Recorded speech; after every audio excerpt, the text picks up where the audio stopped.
మూడుముళ్ళ బంధం episode 908. Viraj dairy చదివిన తర్వాత సూర్య గారికి తన గురించి ముందే అంతా తెలుసన్న ఆలోచన కూడా తనని అసలు నమ్మలేనట్టుగా చేస్తుంది.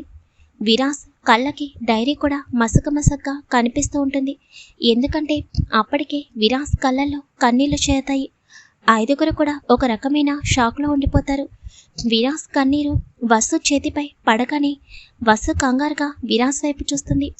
వెంటనే వసు విరాస్ ఫేస్ని తన వైపుకి తిప్పుకోగానే విరాస్ కన్నీళ్లతో వసు వైపు చూస్తుంటే విరాస్ కళ్ళల్లో కన్నీళ్లు చూసిన వసుకి ఒక్కసారిగా మనసంతా చేదుగా మారిపోతుంది.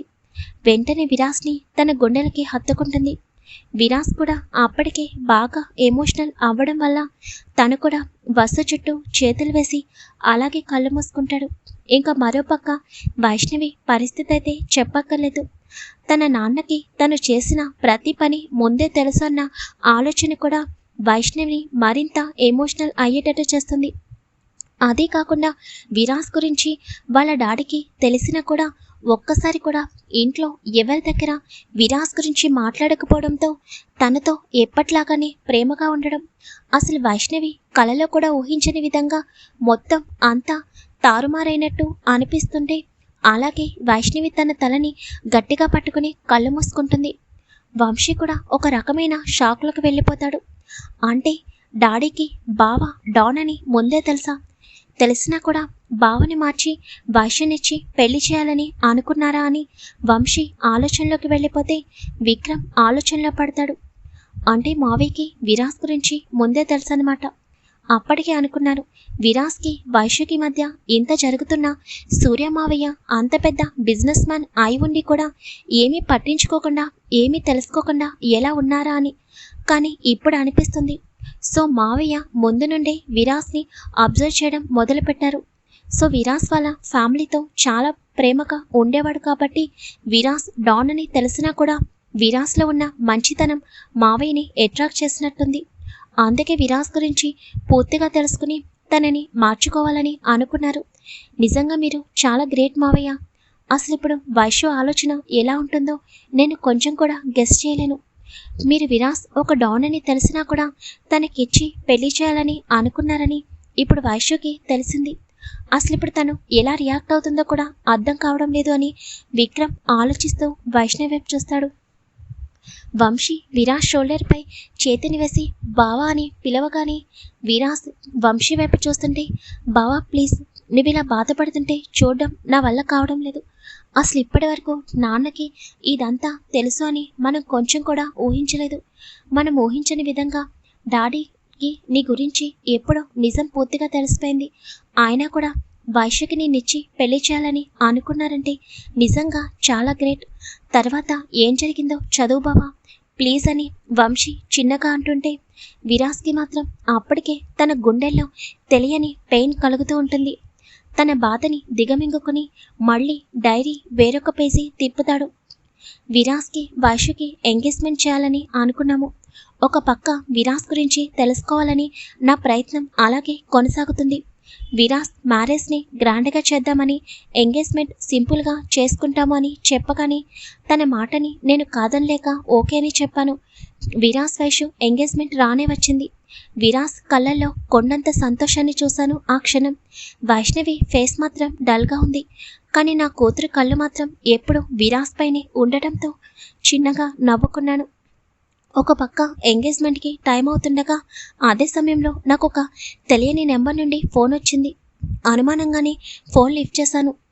సూర్య గారు ఫోన్ లిఫ్ట్ చేసి హలో అని అంటుంటే హలో సూర్య, ఏంటి రోజు నీ కూతురి ఎంగేజ్మెంట్ అంట, గ్రాండ్గా చేయకుండా అలా ఇంట్లో సింపుల్గా చేస్తే ఎలా చెప్పు అని రామ్మూర్తి నవ్వుతూ అంటుంటే సూర్య గారికి ఒక్కసారిగా కోపం పెరిగిపోగా చూడు, నీకు కోపం ఏదైనా ఉంటే అది నా మీద మాత్రమే చూపించు, నా పిల్లల జోలికొస్తే అస్సలు ఊరుకోను అని అనగాని ఏంటి బెదిరిస్తున్నావా? నీ ఒక్కడిపైనే కోపం చూపిస్తే ఎలా కుదురుతుంది? నీ కూతురు కొడుకు కూడా మనశ్శాంతి లేకుండా చేస్తేనే కదా అప్పుడు నా పగ చల్లారేది. నేను పెళ్లి చేసుకోవాల్సిన అమ్మాయిని నువ్వు పెళ్లి చేసుకుని పిల్లల్ని కని ఎంత హ్యాపీగా ఉన్నావు. నా హ్యాపీనెస్ని నువ్వు తీసుకుని వెళ్ళిపోయినప్పుడు నువ్వు హ్యాపీగా ఉంటే నేనెలా చూస్తూ ఊరుకుంటానని అనుకున్నావని రామ్మూర్తి కోపంగా అంటుంటే చూడు, నా పిల్లల జోలికి రావాలంటే నువ్వు ఇంకొక వ్యక్తిని కూడా దాటుకుని రావాలి. ఒకవేళ నువ్వు వాళ్ళ జోలికి వచ్చిన నెక్స్ట్ మినిట్ నువ్వు ఈ భూమిపై ఉండవు అని సూర్య గారు కోపంగా అంటుంటే, ఎవరా వ్యక్తి అని రామ్మూర్తి గట్టిగా నవ్వుతాడు. సూర్య గారు చిన్నగా నవ్వుతూ, ఇంకెవరు, నా అల్లుడు. నువ్వు నా కూతురు కొడుకు జోలికి రావాలంటే నా అల్లుడిని దాటుకుని రావాలి. ఇంకా తన గురించి నీకేమీ తెలియదు అని సూర్యగారు చెప్పగానే రామ్మూర్తి కోపం అనేది ఒక్కసారిగా పెరిగిపోతుంది. నీ అల్లుడేమన్నా పైనుండి కిందకి దిగొచ్చాడా ఏంటి? వాడి గురించి కూడా తెలుసుకుంటాను. నీ కూతుర్ని పెళ్లి చేసుకునేవాడు ఎవడో వాడి గురించి పూర్తి ఇన్ఫర్మేషన్ లాగుతాను. ఎవరో బిజినెస్ మ్యాన్ అంట కదా. ఇంకా వాడిని నేను చూడలేదు, కానీ చూసిన క్షణం నీ కూతురు కొడుకుతో పాటు వాడు కూడా ఆ లిస్టులో జాయిన్ అవుతాడు అని రామ్మూర్తి కోపంగా అంటుంటే సూర్యగారు గట్టిగా నవ్వుతారు. సూర్యగారు నవ్వుకి రామ్మూర్తికి అనుమానం వస్తుంది. వీడేంటి, వీడు కాబోయే అల్లుడు గురించి ఇంత గట్టిగా మాట్లాడుతున్నాడు? వాడి గురించి పూర్తిగా తెలుసుకోవాలని రామ్మూర్తి మనసులో అనుకుంటూ, చూడు, నిజంగా నీ కూతురంటే వాడికి ప్రాణం అయితే ఏమైంది?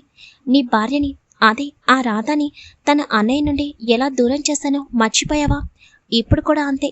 నిజంగా వాడు నీ కూతుర్ని ప్రాణంగా ప్రేమించినా కూడా, పెళ్లి చేసుకున్నా కూడా వాళ్ళిద్దరూ జీవితాంతం హ్యాపీగా లేకుండా చేస్తాను. నీ అల్లుడి మనసులో నీ కూతురిపై అనుమానం వచ్చేటట్టు చేస్తాను. ఇవన్నీ నాకు వెన్నతో పెట్టిన విద్య. చూస్తూ ఉండు అని రామ్మూర్తి కోపంగా ఫోన్ కట్ చేయగానే సూర్యగారు ఆలోచనలోకి వెళ్ళిపోతాడు. లేదు, నువ్వేం చేసినా కూడా విరాస్ నా కూతురిపై ఎప్పటికీ అనుమాన పడలేడు అని దూరంగా నవ్వుతున్న విరాస్ వైపు అలాగే చూస్తూ ఉంటారు. కానీ సూర్యగారి ఆలోచనలన్నీ చాలా ఫాస్ట్గా మూవ్ అవుతూ ఉంటాయి. నా గతం నాతోనే అంతమైపోవాలి.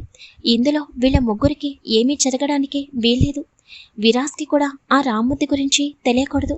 వాడికి తెలిస్తే విరాస్ వాడిని ఏమన్నా చేసినా అనవసరంగా రాధ చెల్లెలు సావిత్రి బాధపడుతుంది. తనకిద్దరి పిల్లలున్నారని రాధ చెప్పింది. అనవసరంగా అలాంటి వాడిని చంపి ఆ పిల్లల ఉసిరు పోసుకోవడం కూడా మంచిది కాదు. ఇది మాతోనే అంతమైపోవాలి అని సూర్యగారు చాలా ఆలోచనలోకి వెళ్ళిపోతారు. ఆయన సూర్యగారి ఆలోచనలు ఒక కొలిక్కి రావు. ఇంతలో వైష్ణవి విరాస్ చేతికి ఎంగేజ్మెంట్ రింగ్ పెడుతుంది.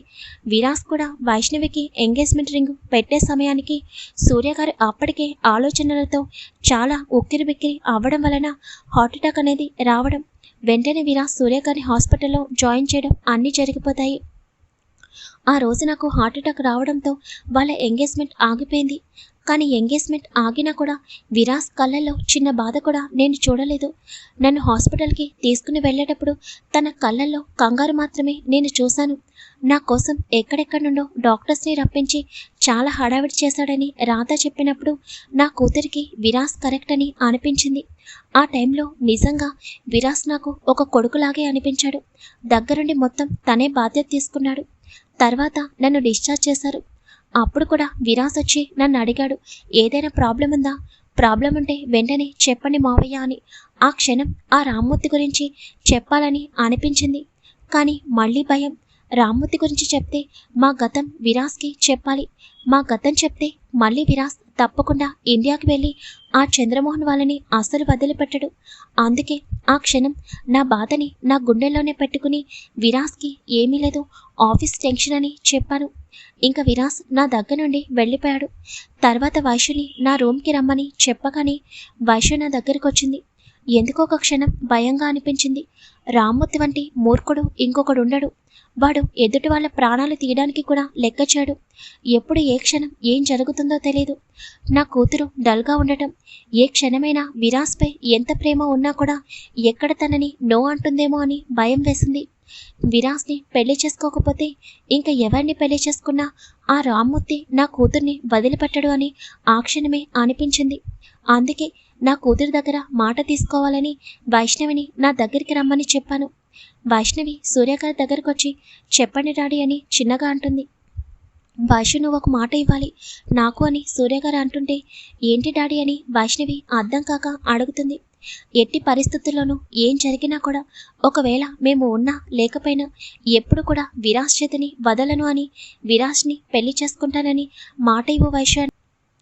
సూర్యగారు తన చేతిని ముందుకు చాపగానే డాడీ అని కోపంగా అంటుంది వైష్ణవి.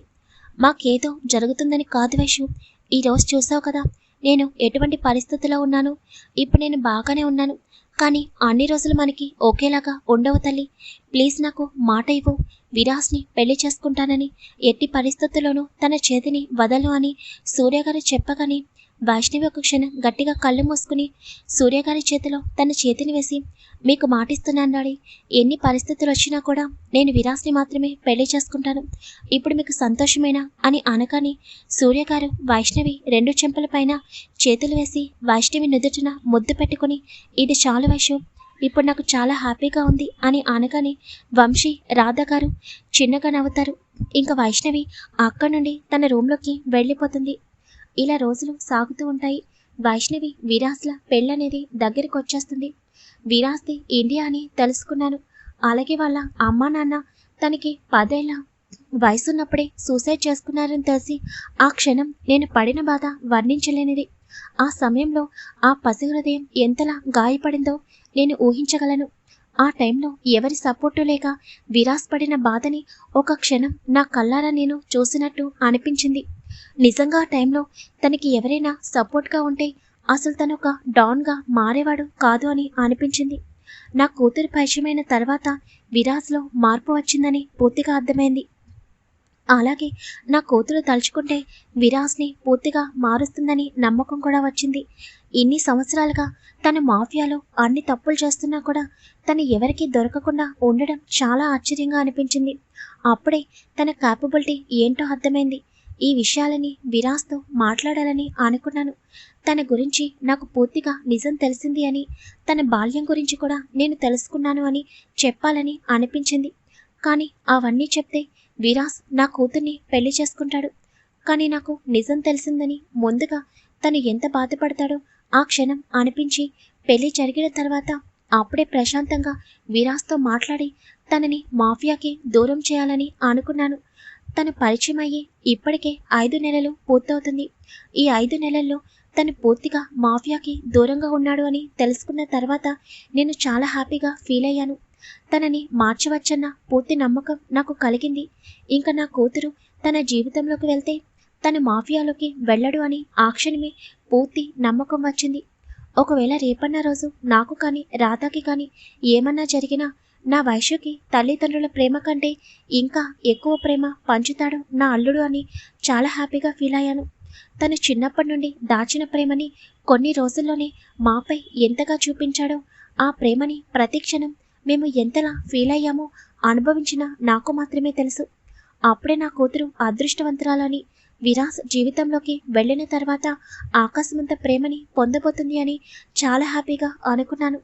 ప్రాణం పోయినా కూడా నా అల్లుడు ఎప్పుడు కూడా నా కూతురి చేతిని వదిలిపెట్టడు. అలాగే తనకి వంశీ అంటే కూడా చాలా ఇష్టం. తను నాకు మాట ఇచ్చాడు, వంశీని వైష్ణవిని కంటికి రెప్పలాగా జీవితాంతం తన లాస్ట్ బ్రీత్ వరకు కాపాడుకుంటాను అని.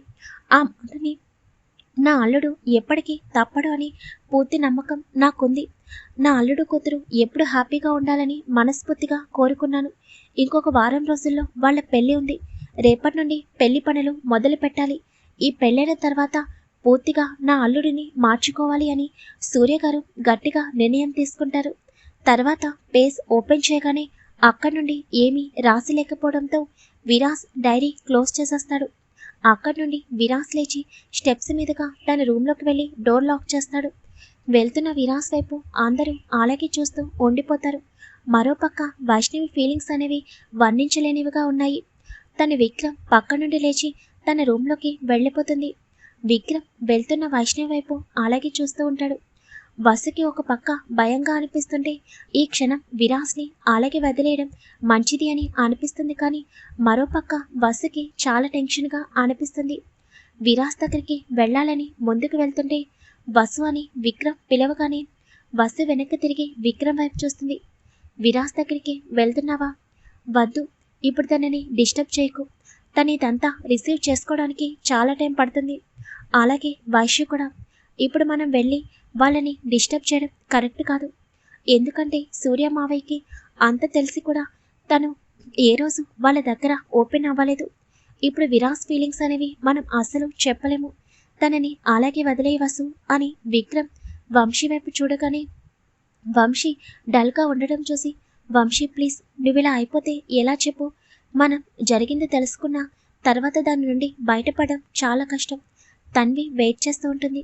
ఇంక నువ్వు వెళ్ళు అని అనగానే, లేదు బావా, భయంగా ఉంది.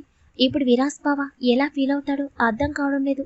చివరికి డాడీకి విరాస్ బాల్యం గురించి కూడా తెలుసు. ఎంత నమ్మకం లేకపోతే వైషుని విరాస్ బావకిచ్చి పెళ్లి చేయాలని అనుకున్నారు. నా వల్ల కావడం లేదు బావా అని వంశీ విక్రమ్ని హక్ చేసుకుని ఎమోషనల్ అవ్వగానే విక్రమ్ ఫీలింగ్స్ కూడా అలాగే ఉండటం వలన, వంశీ ప్లీజ్ ఎక్కువ ఎమోషనల్ అవ్వకు. నీ బాధ నాకు అర్థమవుతుంది. నేను వైషుని తీసుకుని వస్తాను. తన్వి వెయిట్ చేస్తూ ఉంటుంది. ప్లీజ్ నువ్వు ఇంటికి వెళ్ళు అని అనగానే వంశీ తన కన్నీళ్లను తుడుచుకుని బాధగా విరాస్ రూమ్ వైపు చూసి అక్కడి నుండి బయటికి అడుగులు వేస్తాడు. వసుకి ఏం చేయాలో కూడా అర్థం కావడం లేదు. అలాగే సోఫాలో కూర్చుని ఆలోచిస్తూ ఉండగా విక్రమ్ వసు పక్కన కూర్చుని వసు అని అనగానే, భయంగా ఉంది విక్రమ్ సార్ అని వసు టెన్షన్గా అంటుంది. వసు ప్లీజ్, నాకెవరికి ఏం చెప్పాలో కూడా అర్థం కావడం లేదు. ఎందుకంటే నా మనసే అల్లకల్లోలంగా ఉంది. అసలు ఈ పరిస్థితిని ఎలా ఫేస్ చేయాలో కూడా తెలియడం లేదు. మనకి ఇలా ఉందంటే ఇంకా దానిని అనుభవించిన వాళ్ళు విరాస్, వైష్ణవి. వాళ్ళ ఫీలింగ్స్ ఏంటనేది మనం కొంచెం కూడా ఎక్స్పెక్ట్ చేయలేము. నువ్వు కూడా బాధపడితే కష్టం వసు, ప్లీజ్ అని విక్రమ్ వసు చేతిని పట్టుకుని అనగానే వసు బాధగా విరాస్ రూమ్ వైపు చూస్తూ ఉంటుంది. ఇప్పుడు వైష్ణవి ఫీలింగ్స్ ఏంటి, విరాస్ ఫీలింగ్స్ ఏంటి, నెక్స్ట్ పార్ట్లో చూద్దాం. స్టోరీ ఏమైందో ప్రతి ఒక్క తప్పకుండా కామెంట్ వీడియో లక్షలు మాత్రం మర్చిపోకండి.